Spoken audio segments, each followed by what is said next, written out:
Hello, everybody, and welcome to a new episode of the Indie Diaries podcast, episode number 77. This one is with Stephen Downey, director of Outsider Games, and also one of the minds behind Tax Force, a beautiful comic book-inspired game about a tax collector in space. That's all I'm going to say. I'm going to let Stephen talk for his own game just shortly. But before we get into the episode, as usual, I would like to shout out to my amazing patrons who are Fishbone, Dev, and Peleg. Thank you guys for supporting the show every single month. And you too, listeners, can support the show if you want. You can go to patreon.com/theindiediarist or theindiediarist.com to find all the different ways in which you can support me, including links to social media. And do give me a follow on YouTube if you want, because lately I've been streaming a lot more. And in fact, I am streaming this moment right now while I live edit the episode. These streams are always very cozy, and I love having someone in chat to talk to. So if you want to see me stream some RimWorld, some games, indie games and such,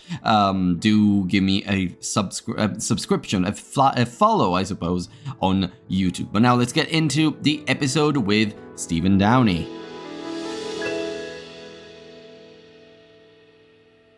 All right, hello everybody, and welcome to a new episode of the Indie Diaries podcast, showing the human stories behind indie game development. You know everything about me, but today I'm with a very special guest, who's Stephen Downey from Outsider Games. You guys have developed some really lovely comic book style games, because that's what you like to do. And the latest one is Tax Force, which I had the absolute pleasure of trying out at WASD when you presented it. I think it was last year. Because WASD hasn't been happening for a while. So yeah, but I won't say anything else about this. I want to hand it over to you, Stephen. Say a few things about yourself, like what you do, where you're based, and what you're working on right now. Yeah, so I'm Stephen Downey from Outsider Games, and we're a very small studio based in Northern Ireland. So the studios we've actually been going for like 13 years now. Started off myself. I was drawing comic books before I was making games, so that's my big passion as a kid. Mm-hmm. And sort of all through the 90s X-Men and that sort of Spider-Man era, I was just reading and loving comics. But obviously, my other love was games. So it was always a dream of mine to combine those two, to try and get the artwork and design language and that sort of like super 90s feel of superhero comic books, and then merge it with sort of gameplay and action, and living inside the world that we're actually making rather than just the sort of flat page. So I started off as the artist on for the team, but slowly sort of became more of like sort of game producer, director, art director in a way. So we'll have sort of a small team of artists around us that are mostly all comic book artists as well. They come on to help us out with the projects as well. We did years ago with Wailing Heights, which was a body hopping musical adventure game. It came out on PC, then PlayStation and Xbox. We brought out Jennifer Wild. It came out on PC and then Switch this year. Now we're working on Tax Force, and Tax Force is where you hunt down tax evading billionaire mutants and make them reclaim the tax and reinvest it in society. Yeah, okay. Well, I mean, Tax Force, I think, is just a fantastic concept. The fact that you're basically a tax collector, you just try to find those billionaire mutants. But we'll get into that, and we'll get into the interesting overlaps between the comic book art and games and the way you guys blend them together. But before we do that, as you know, and as I've mentioned over email, we do have a little icebreaker segment, which is, I sometimes refer to it as a speed dating segment, but I don't think we can necessarily call it such. So I'm going to ask you as many questions as I possibly can in 60 seconds. Okay. And I'm going to ask you to reply very quickly, very concisely. And then if there's something that we feel like we want to dive into further, we can pick it up after the segment. But this is just a little quiz, more like a little game to get started with the episode. So are you ready? I'm ready. Let's go. The icebreaker. Let's go. Okay, perfect. So, oh yeah, almost forgot. I also have a little bit of a quiz show music here that I can start. So you should be hearing it. What's the first game you ever fell in love with? Well, let's say Mario 3. Okay, great. Yeah, if you could play one genre for the rest of your life, what would it be? Side scroller. Yeah, makes sense. I guess. Yeah, okay. Pitch your game in one sentence. Hunt down, tax evade, billionaire mutants, and reinvest in society. Great. Okay. If you could be a game character for a day, who would you be? Oh, game character. Let's be the commander from Mass Effect. Perfect. Oh, Shepard. All right. What's the most underrated game everyone needs to play? This one might get you thinking for a bit. Underrated game? Wheeling Heights? No. What's your guilty pleasure game? Something you love but no isn't perfect. Something that I love. It's almost perfect. Dead Cells, but I still play it too much. That's why it's guilty. And the other one was probably some of the Marvel mobile games. I just play over and over again, even though I don't particularly want to keep them. Okay, perfect. Well, we're at time. I was able to ask pretty much all the questions, actually. And actually, I asked them all. So yeah, very nice and tight segment we managed. So great. Yeah, well, I mean, some of these actually get people thinking for quite a while, but you had very clear answers right away. So that's interesting. Always interesting to see. I did cop out on the underrated game. Okay. If I can think for a real answer for that, it would probably be. Do you know This War of Mine? No, sorry, no, that's not. Yeah, I do. That's not even. Sorry, it's not that game. It's the. I do like that game too. No, what do they call the one? Ubisoft did it years ago. Oh, Valiant Hearts. Valiant Hearts. Yes. Probably the only game to sort of make me cry at the end, and it was. Oh just, yeah, lovely. Yeah. It is. I know it's popular enough, but I think it should be seen as a gem of sort of absolutely puzzle adventures. Yeah, and Ubi art at the time, I mean, that's such a beautiful style too, and just in general, yeah, Valiant Hearts is such an amazing game. But This War of Mine is great too. Yeah, I think it's amazing. Didn't they do another one recently? Like not This War of Mine, but the development studio. I think they did another one, and there was a little bit of a controversy around them using generative AI, I think, or something like that. It was fairly recent too. That's the same people. That's the same. Yeah. Yeah, the same studio. Yeah. I think there's a few. 11-bit Studios, I think they're called. Yeah. Mm-hmm. They've become a publisher now as well. I think so. Yeah, exactly. Oh well. Anyway, This was my real gem too. I mean, I remember that it was incredible at the time. How crude it was and how much it worked. But now the icebreaker segment is done. We can relax. We can slow down a little bit, and we can get into the actual questions that I have for this episode. So, as I always say, these episodes are like indie diaries. I see them as memoirs. So, I'd like to start from the beginning and understand a little bit more about what got you into game development in the first place. Also, knowing that, as you said, you were a comic book artist first. So let's start with games first. Like, what would you say is your first memory that has to do with video games? The first memory was we had a family had I don't even know what brand it was. It was one of the off-brand, I don't know, big BBC Commodore type things, but it ran. It was one of the more generic ones that ran off a tape, as in like a tape cassette. I'm 40. Tape cassette, okay. Yeah, so we're 40 years old. So this is going back. So basically, you had to go. I had to go up to my loft, and we had to plug in the tape cassette. Press play, went for dinner, and then came back, and it was loaded. So, but these were games like Frogger. These were really, really small games, But it was me and my sister up in the attic playing Frogger. Is the very first memory I have of playing a video game, and then it moved on to say probably like a Mega Drive and the SNES were the next ones. I do remember going to a friend's house in school, and he had the original NES playing Duck Hunt and Mario, and that was the reason to go to his house. It was these really cool games. So yeah, that's my sort of earliest memories Yeah, of getting my hands on a gamepad and playing. it's not too far from mine. I mean, I didn't play games on cassette tapes, but I did have some sort of like off-brand console as my first one. One of Yeah, the very first memories I remember is like this weird console, maybe from a street market or something. yeah, I'm pretty sure someone in the world will know what it is and yeah, where it comes from, but I have no yeah, idea where it is now. But it was just a one-bit console, so it had like a black background, white foreground, and those were the games that you would play on it. But it was definitely not an official console. It was something that my grandma got off a street market because she yeah, knew that I enjoyed watching my uncle playing games. yeah, And then my dad got me a PS1, and then from there, I mean, my gaming career started. My career as a gamer started. yeah, yeah. Um, but yeah, no, good stuff. Do you think those early games that you played, maybe they are quite arcadey? So do you think they influenced the kind of games that you like to make now? Oh, definitely. Yeah, I think like Tax Force is a big sort of like, well, it's not quite an homage, but it's definitely like harkening back to those like I was playing Streets of Rage, the original Shinobi. Oh yeah. On these are when I got the Mega Drive. Hmm. I called it the Mega Drive 2, but I think it was just basically the second version of the Mega Drive. I thought I had Yeah. the more advanced version, but no, it was the Mega Drive. Um, so yeah, playing those, say Streets of Rage and stuff as well, and that's But even going back to Mario, it's the side scrolling, Yeah, of course. that frustration you had of trying to, especially when you first play a game like Mario, it's brutal. Do you know that Yeah, yeah, no, first definitely. mushroom? Yeah. Well, it was right after the era of the arcade. Well, or at least it's still in the thick of the era of the arcades, and so like you would get the kind of difficulty that got you just very addicted to it, and getting back and forth, going back and back and again and again and again. So yeah, but no, the early games were brutal.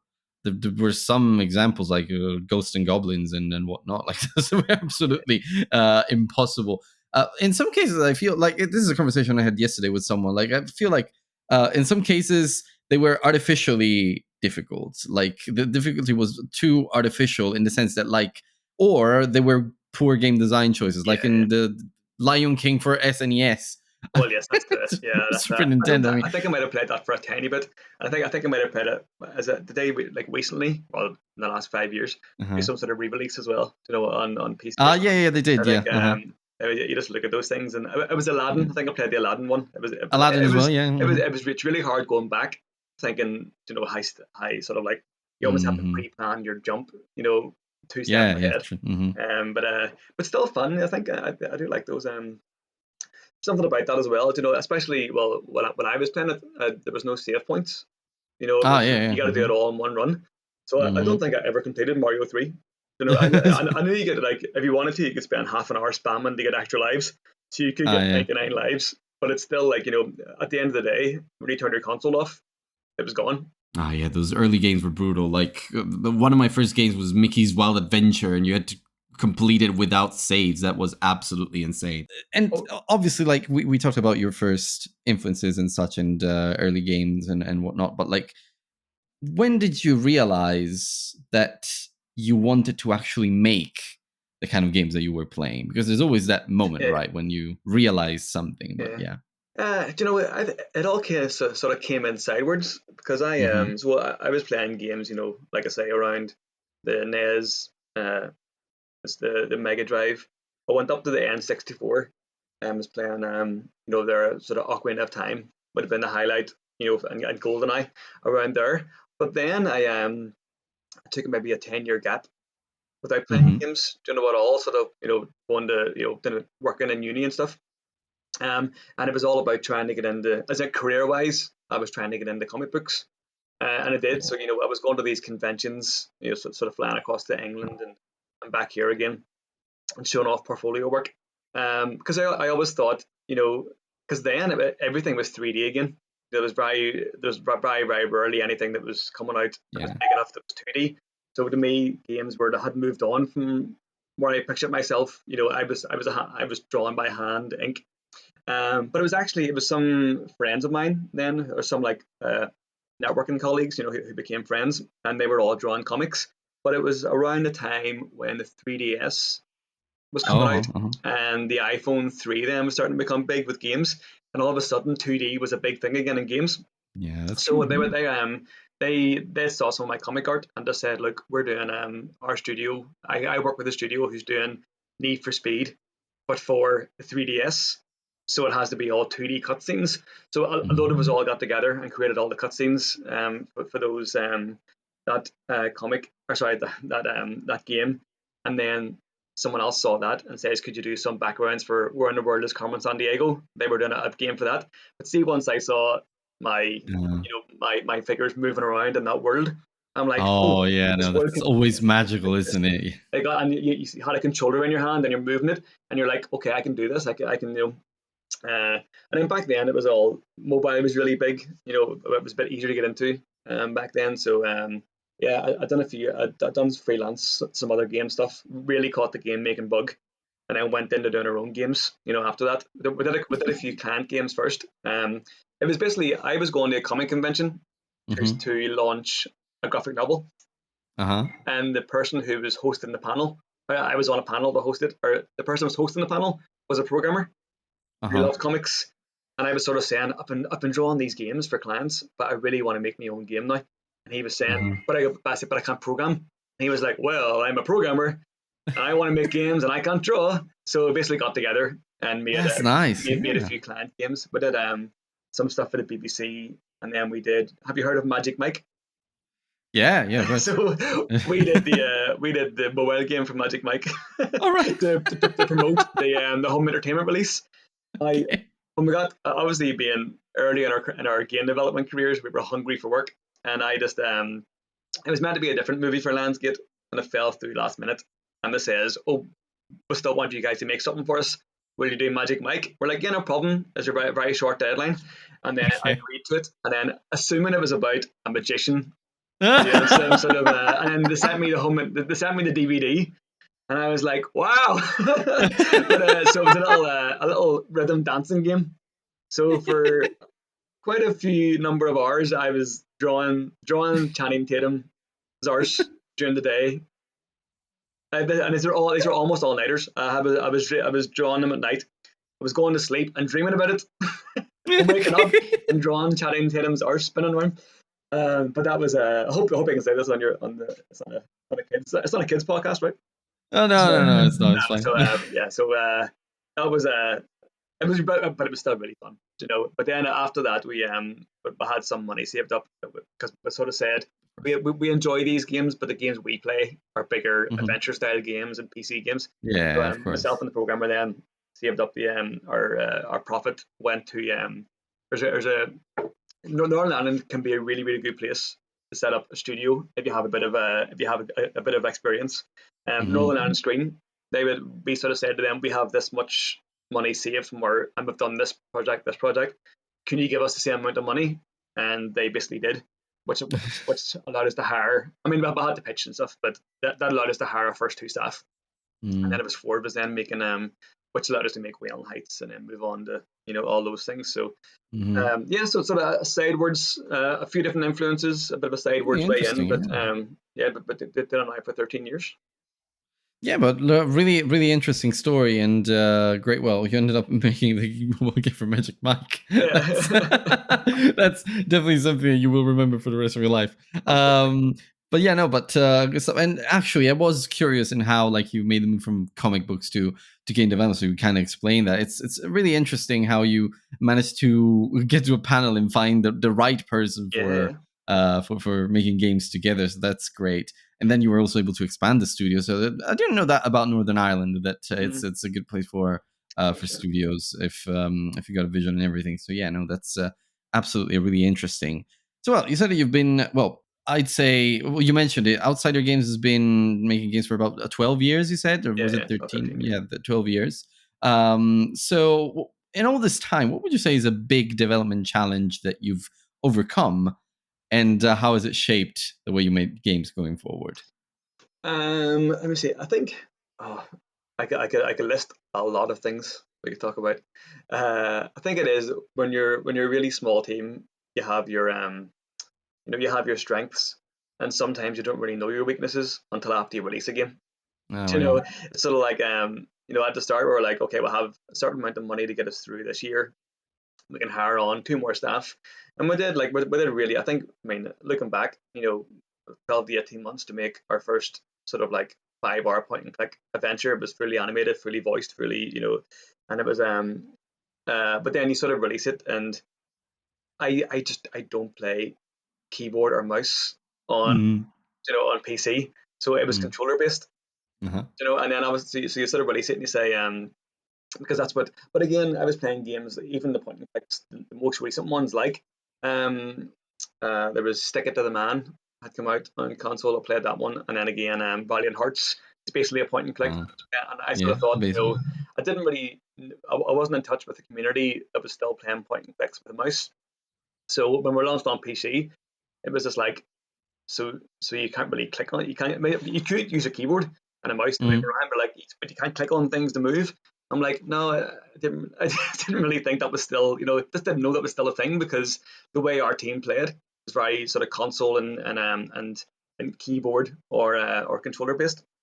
So I think it is just making sure that you find those, the people who want to play your game, making sure that you're in tune with what they want, and sometimes it's very, very specific.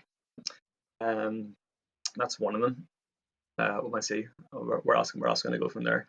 Uh, Again, I suppose it is, just well, honestly, the biggest thing was I think COVID. I'm sure a lot of people say that. Oh, yeah. We went from all working in a studio together. I think at that point there was 4 of us in a studio, and you were able to walk behind somebody and have a look at their screen and share information really quickly. And then it went to, you were all fully remote, within a few days, or whatever. So Yeah. maybe took a few weeks off, and then it was all back into work again. But we're all on Discord, and that was a bit difficult, just because you know what it was like then, just trying to change the communication. But we've actually Yeah. we've never gone back. I haven't gone back to the studio since then. It took It changes you, doesn't it? Like, it changes the way you approach work in general. You yeah, feel like what you were doing before was okay, but maybe in some cases not really sustainable. And if you find a way to still make it work, yeah, then great. yeah, It's not for everybody, because I know that a lot of people are just like they get anxious when they can't have more oversight over things, or just they like the human contact and yeah. just the culture and whatnot. Hmm. But for a lot of people, is still absolutely fine, and you can find ways to make it work anyway. Yeah. Um, Especially so because yeah. during COVID I also had 2 kids, so Ah, yeah, yeah, that was well, that probably a helps. major change for the studio.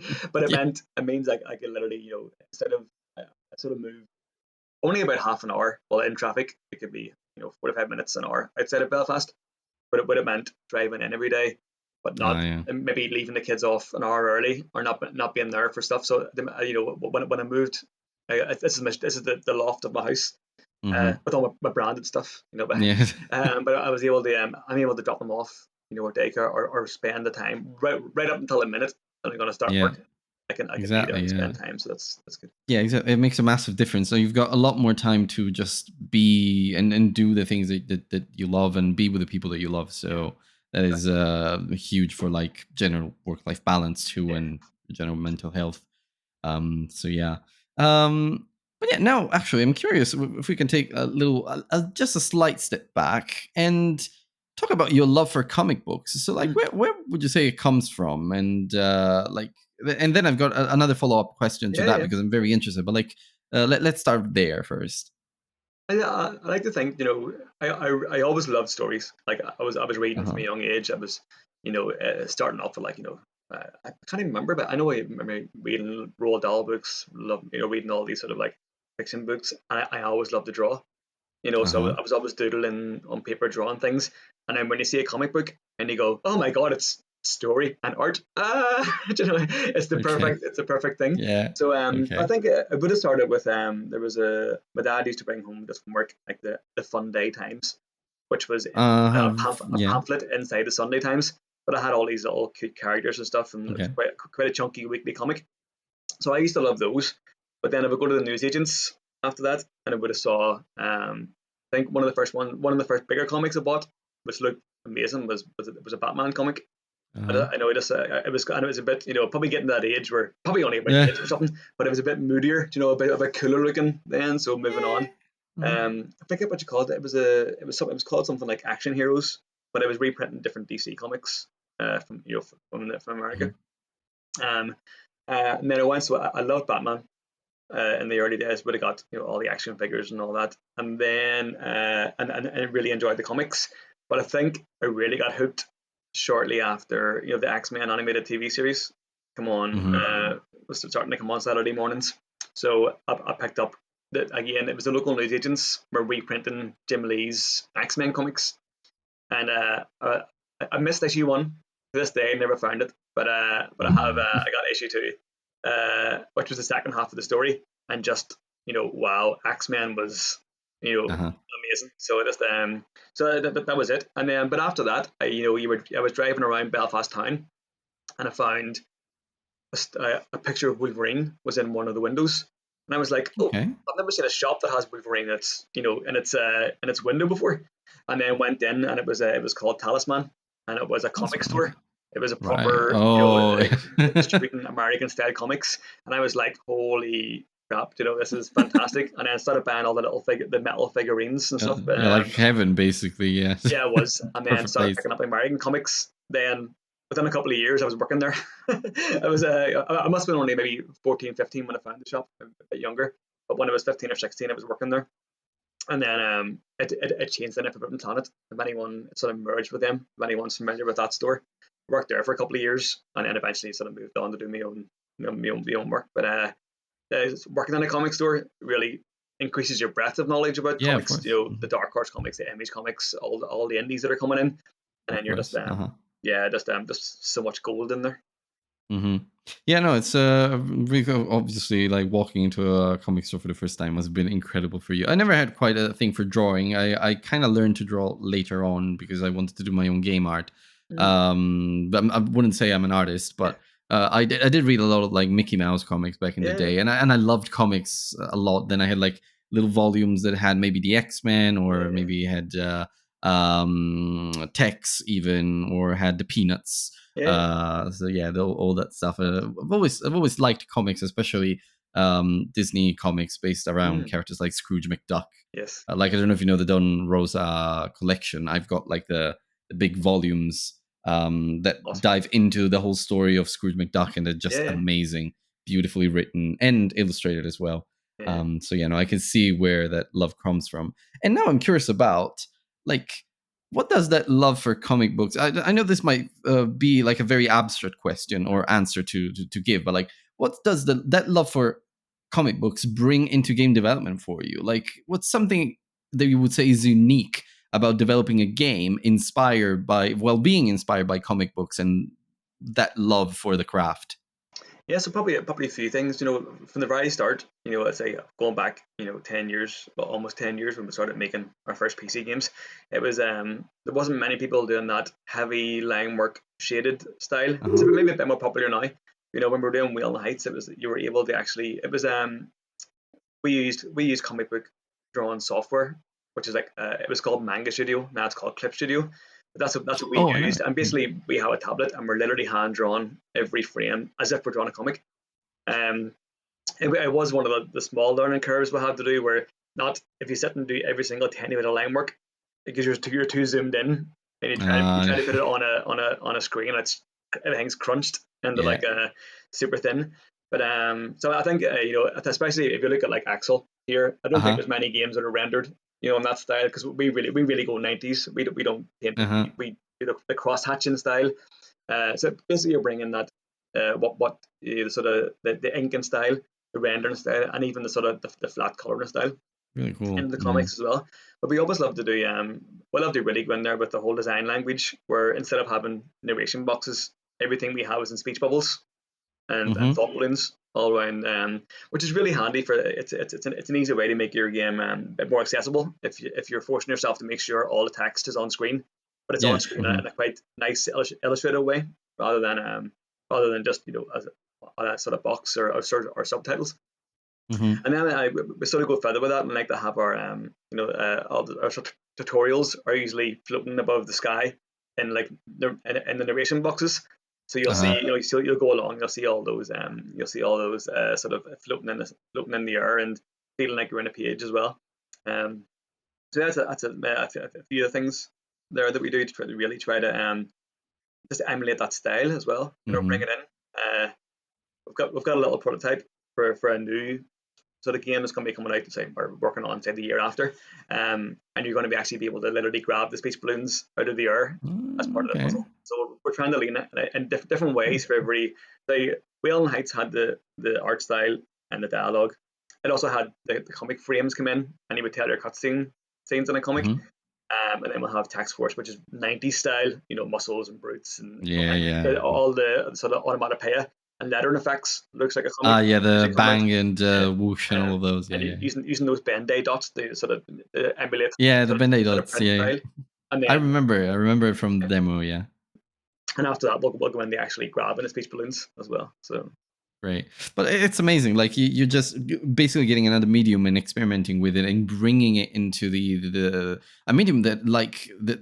I mean, a medium that is supposed to be just passive and very much flat. You're bringing it well flat, of course, yeah, with due exceptions, but you know what I mean. Bringing it into an interactive environment and mhm, trying to play around with the, as you said, the design language and the visuals and how you can make it actually interactive. I think it's something really cool that you guys are doing, and I think in the style of in the context of Task Force, from what I can remember, you're doing it exceptionally well. thank you. That field is amazing. So yeah. Well, of course, you've been working on Task Force for a while, and also you went to WASD with it. So, what Mhm. would you say has been one of the most memorable reactions someone has had to it? Reactions. Yeah. I think when you just tell someone the concept Uh and huh. they just sort of say, especially there's a feature in the game where all those tropes of side scrollers like collapsing platforms, broken bridges, electrical gas leaks and stuff. And one of the ideas is if you collect the taxes, you can spend your taxes Uh to fix as part of public service to fix the world. huh. And Yeah. someone had to say to me, why has this not been done before? Why has no one found a way to, as a sort of an economy that can fix the broken parts of your level? And Uh just when huh. people sort of give you that feedback of like, just they really, really love the idea of the game, which is really it's really rewarding. But also, I think like we knew from the start, talking amongst ourselves, we loved that part of the game. We thought it was really fun, and it made us go, "Oh, that's really cool, that's cool." But I think as somebody who hadn't made an action game before, part of us was a bit wary that. I mean, the people thought Yeah. they could, they thought they could do it. They could say, the guy who came in, was doing the early combat for us. He knew his fighting games. He knew what he was doing. But there was, it just takes, if you don't have the animation on point, if you don't have the sound Yeah. effects Of on point, course. you're gonna get a game that just feels like it's flopping about, Yeah. and Hmm. and so whenever you tell people this these sort of ideas and they go, that's really cool, I'll try the game, and then they turn around to you and they go, a combat felt really good. You're like, yes, we've nailed those two things together, and that was so Nice. Yeah. satisfying to hear from the play testers that yes, the punching feels good, it feels heavy, and they're using the words that we hoped they would use, heavy, good, Okay. solid, all that. You're like, wow, it goes, thank. It could have went so wrong, and we're just really happy that that's the sort of feedback people are giving. Amazing. Yeah. No, that must be a very amazing feeling, like getting people to try your game. And I've experimented in a very small scale with my jam game. Everybody's saying, "Oh yeah, I love the music, love the concept, Yeah, this and that," and it's just so validating, and it's something that makes you feel so so rewarded, as mhm. you said, like to use your own word to for what you've done. So yeah, really, really can resonate with that. Okay, well, I mean, Stephen, we're almost close to the end. I've got a couple more questions for Mhm. you, but now we are in the reflections phase, as I like to call it. And as I mentioned a few times, like these indie diaries are very much about your own experience and your path into game dev and your passion for game development. So I want to ask you this question, which is very key to the podcast. Why are you a game developer? What drives you forward? What drives me forward as a game developer? We Hmm. are definitely getting very introspective here. Yeah, Uh, I'd that's say part of. it's just for me. It's been able to create worlds. Hmm. That's what it is. That's when I was a comic artist, I wanted to go in and create a world you could read. When it was now as a game artist, well, as a game artist, as freelancer, I wanted to make worlds that people could walk around in Yeah. and experience.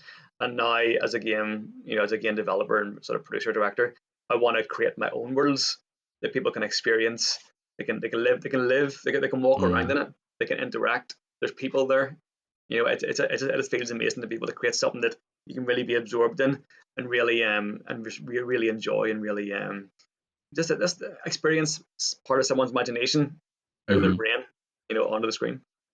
Yeah, I think it's a very common answer, but also one that, of course, is articulated in very different ways every time. And in your case, it's about building worlds. A lot of people love making things for others, things that others can play. That just you said something at the beginning too around how for comics specifically, not at the beginning, so that was actually a couple minutes ago. But for comics specifically, you said something about blending story and art together. And games go, I think, even a step further because they blend story, art, and writing, game design. They blend everything together: play, interactivity, Yeah, music. It's just a completely, fully immersive experience, yeah, and I think that's what a lot of people love making.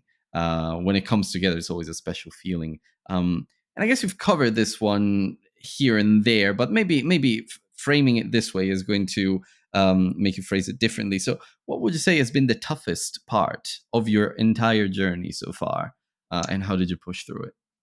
I would say, and it actually comes back a lot to what happened during COVID, but it's trying to get stuff finished.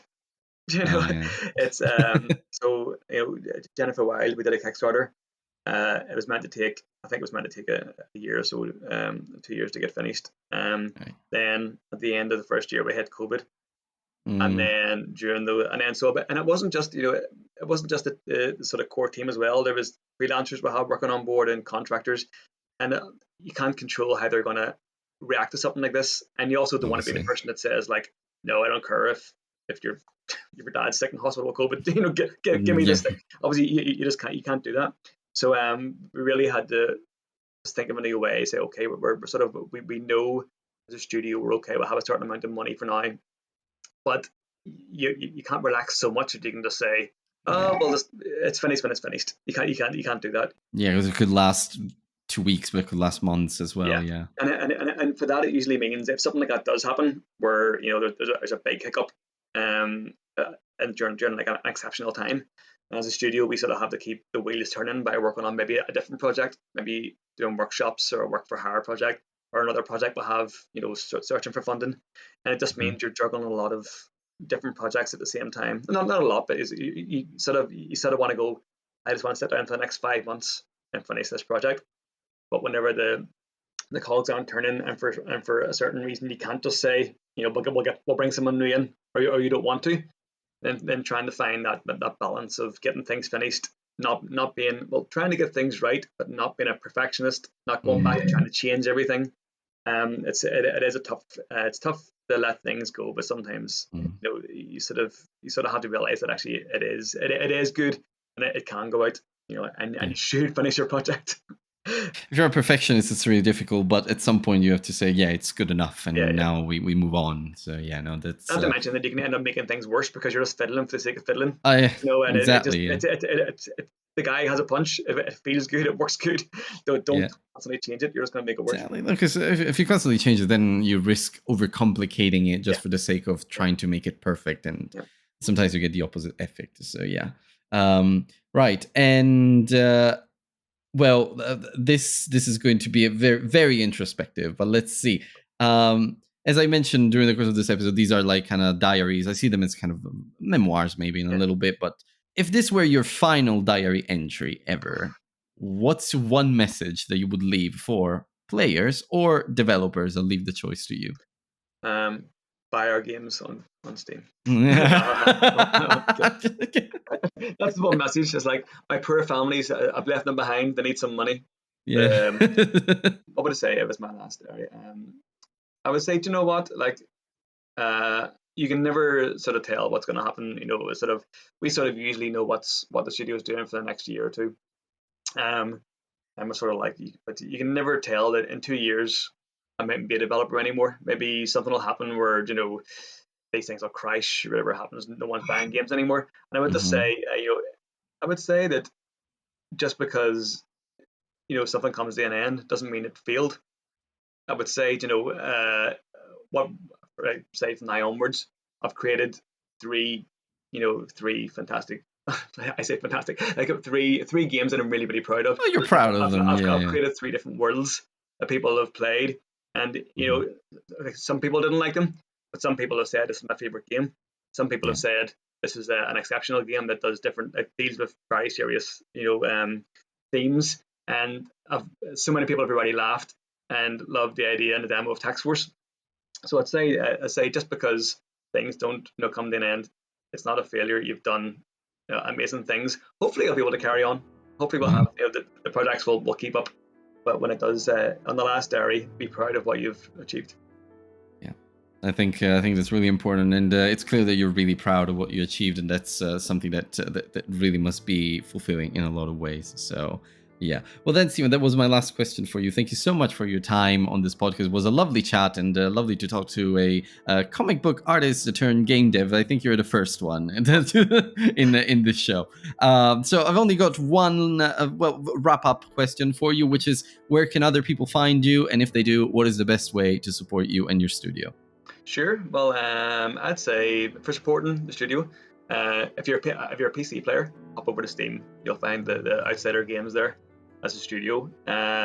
You can have a look at Wailing Heights and Jennifer Wild. And also, if you want to wishlist Tax Force, that always helps. A good bit. So that it's a good way to keep up to date as well with our new all our new features and all our new demos, and eventually bringing out the launch.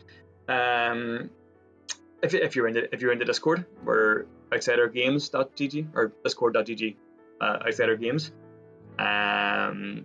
Everywhere. TikTok, Instagram, everywhere. Instagram, Blue Sky, anywhere you want to find us. But really, I think all our big updates happen over on Steam. So. Okay, great. And of course, I will put all of these links in the description of the episode so people can find you and support you. But again, I would like to say thank you, Stephen, for your time. It was a lovely episode. And thank you to those who stayed in chat, Sotokos, especially you, that you left some lovely messages. Happy to have you here. Was just lovely. And wishing you all the best, Stephen, with everything that you do with Tax Force and also afterwards. I'm sure as hell gonna follow what you guys do and your progress. So yeah.